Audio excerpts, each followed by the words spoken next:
You guys are obviously in your bye week. How valuable is this time for you guys between games, extended time between games? Yeah, I think it's important that we continue to balance, getting the guys' bodies feeling great and then making sure we're committing to our practice habits, doing the hard work. And I think this is a time of the year you really want to hit stride and continue to improve. So when you have extra time for practice, that's great. And then it also gives you opportunity, for certain individuals and to make sure you're doing what you can mindfully for guys' bodies to feel great as well.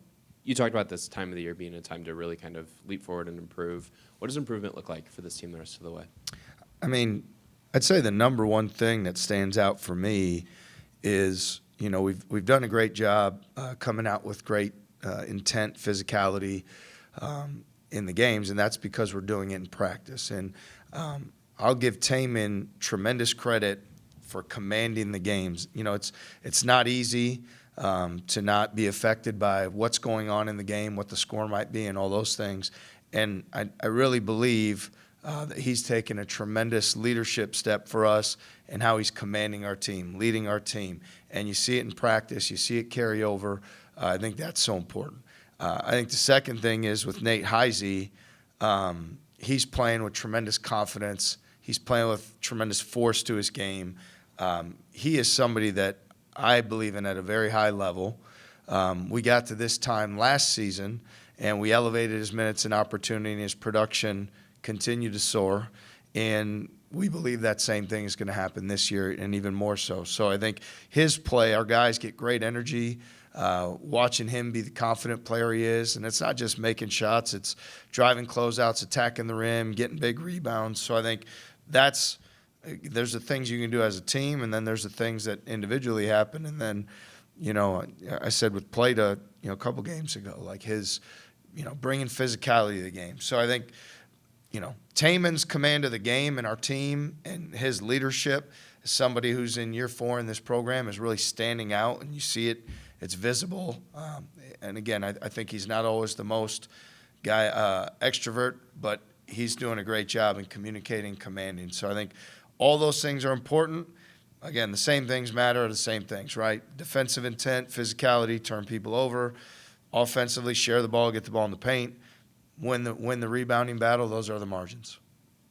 Coach, with everything I know about you, I don't think you'd say, hey, just because the calendar flips to February, Nate Heisey, starts to have more production. But is there something about this time of year where maybe the feel is different with some of these games and you see him bring more intensity and bring more hustle and those things that you actually do look for? I think it's important that he understands that how much we need him to be aggressive and to play at the level he's playing at for our team to function at its best. There can be times during the season where, maybe other guys are just scoring the ball so well or things are going well that he feels like, the team doesn't need me to do as much offensively. They're doing fine without me.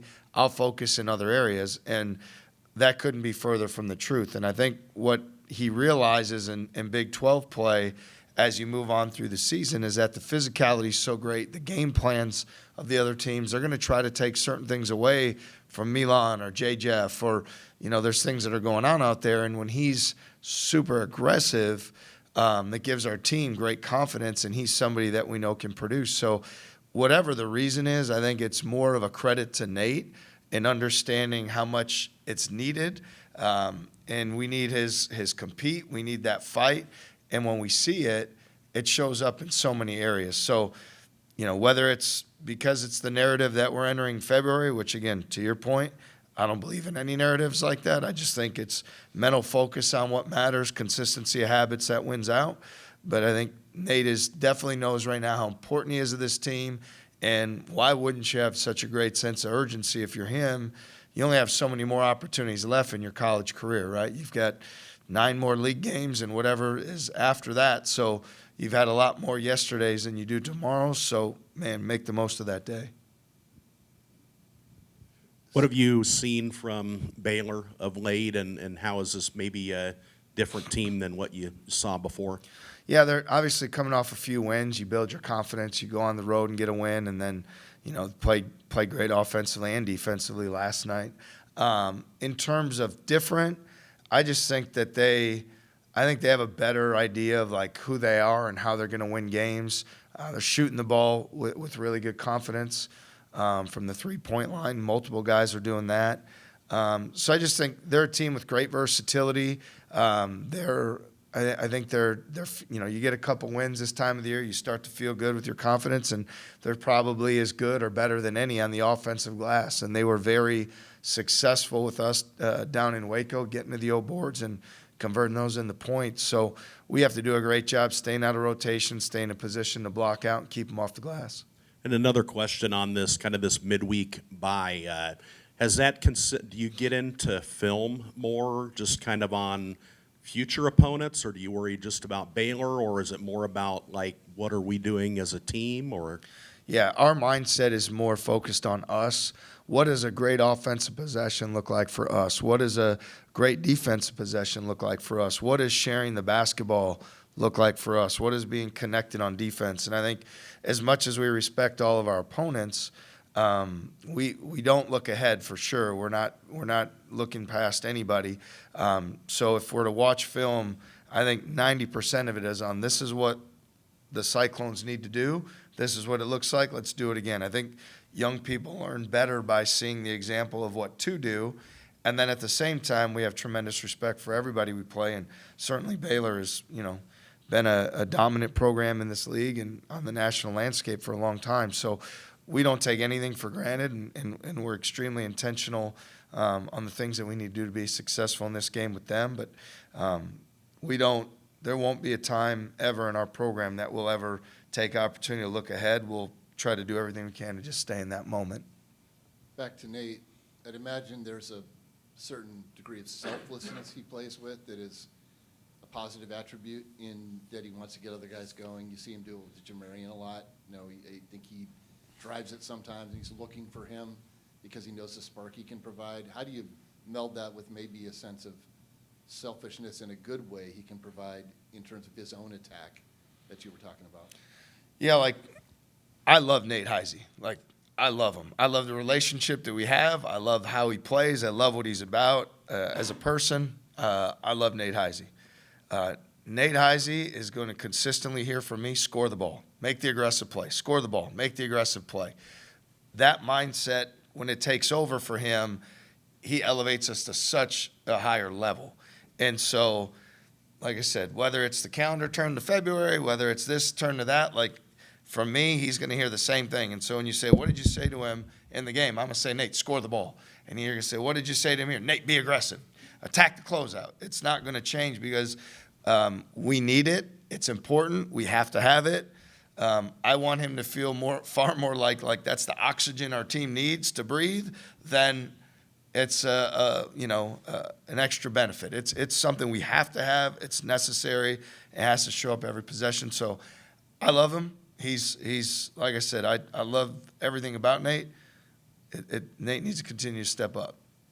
And your defensive principles, how much of the habits that you instill, you talk about embracing the hard, how much is that the bedrock of it? Because we know what you guys want to do, but to get the result, you have to embrace the hard in everything in terms of that. Yeah, no, I think the defense sets the tone for everything. And I don't think that's just for our team. I think that's for everybody. And because it's not easy to sprint back. It's not easy to communicate. It's not easy to be in a stance.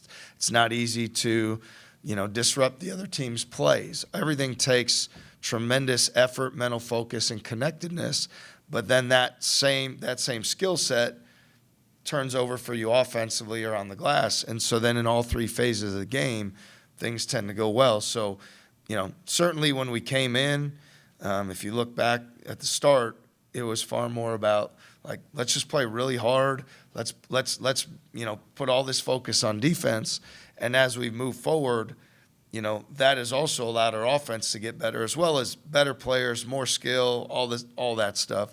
I think it all starts with a defensive mentality, because when you have that, you're doing those things, and you're also putting yourself in position for your opponent to question their confidence, their connectedness, their togetherness. So we need to continue to come out and have great defensive intent the very first possession, and then keep that over the course of the 40 minutes. How is your thinking on the value or the priority you put on offensive rebounding? I guess, changed over the course of your career? Well, I think when you look at, the really good teams across the board, and you look year in and year out at teams that win, offensive rebounding is at the top. And it doesn't matter if it's Florida, who wins the national title last year, Houston, that's been in the top of our league, Michigan State, that's been great for a long time, Arizona, that's having a historic season. When you look at all those teams, one thing they all have in common is they're on the offensive glass. And I think what that does is allows you to perform well offensively even when shots aren't falling. It allows you to get extra free throws, get extra rim baskets. In most cases, those are the best threes that we get from Milan are in that situation as well. And so I think what's changed for me is just the understanding of how critical offensive rebounding is to having a great offense, to having a great team, and to having a team that's able to win on the road or, on a bad shooting night in a tough environment. And you study it and you say it is a necessary part for any team or program that's going to try to win when things aren't, they're not making every shot. I think for a long time, coaches or teams would punt on offensive rebounding with the concern being transition. Is that concern overblown, or have you guys been able to mitigate that in a way? Well, it's important that you have a team that understands multiple efforts, right? Because it is possible to give great effort on the offensive glass and then immediately flip the script and give great effort in transition defense.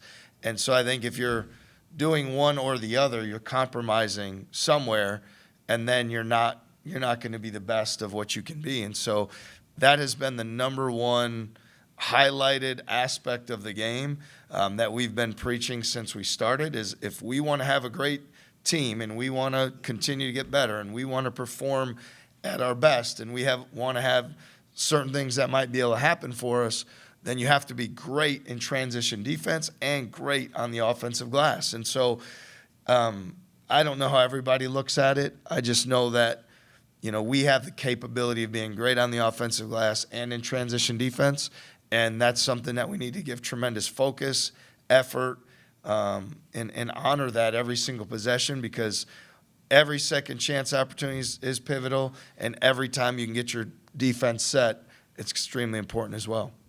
Mason Williams, obviously, I don't think is expected to play, but where's he at in his recovery from his offseason procedure as he continues to ramp up for you guys?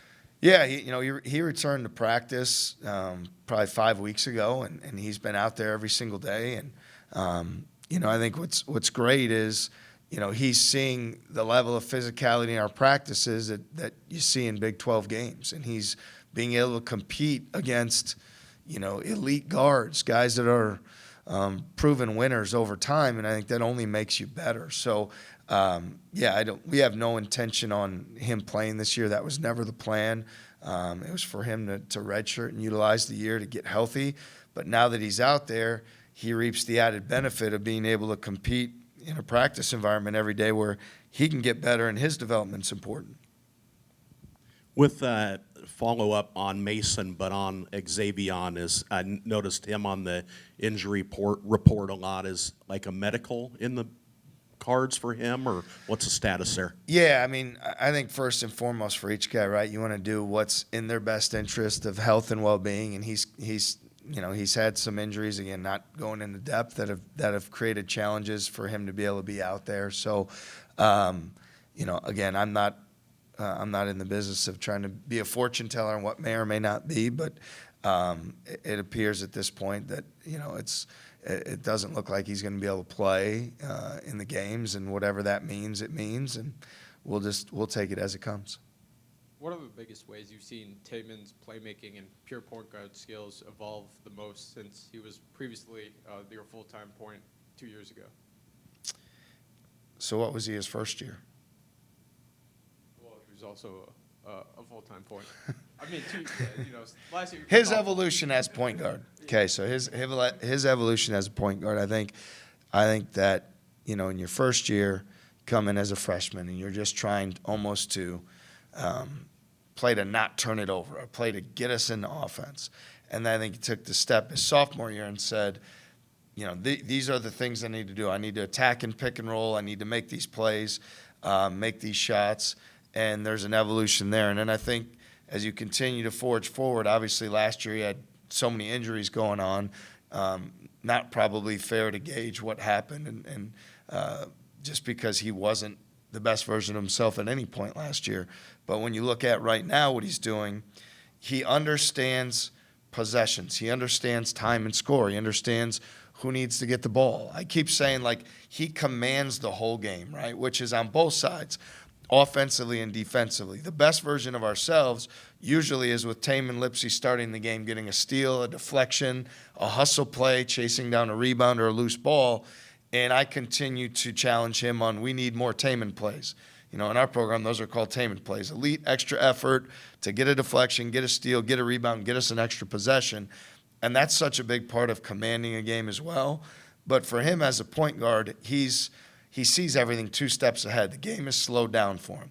He knows how you're going to defend things and what he can take advantage of.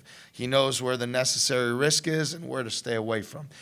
He knows what the right play is in every situation.